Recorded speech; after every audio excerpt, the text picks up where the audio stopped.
Kita bicarakan tentang Palestin. Kita bicarakan tentang bagaimana negara Palestin itu dijajah. Ia bukan berlaku dalam masa 1 tahun. Bukan berlaku dalam masa 5 tahun. Bukan berlaku dalam masa 10 tahun, tuan-tuan. Ia ambil masa sedikit demi sedikit, tuan-tuan. Puluhan tahun, 50 tahun, 60 tahun, 70 tahun. Palestin lenyap daripada peta dunia, tuan-tuan. Daripada ada negara sampai tidak ada negara, tuan-tuan.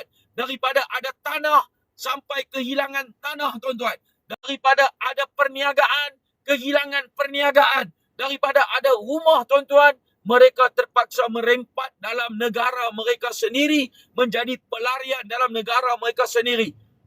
Mereka bukan sekadar hilang rumah, hilang tanah, hilang perniagaan. Mereka juga telah hilang negara, tuan-tuan.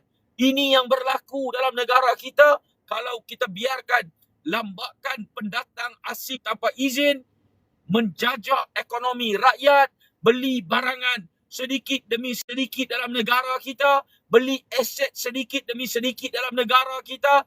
Akhirnya rakyat tempatan akan merempat dalam negara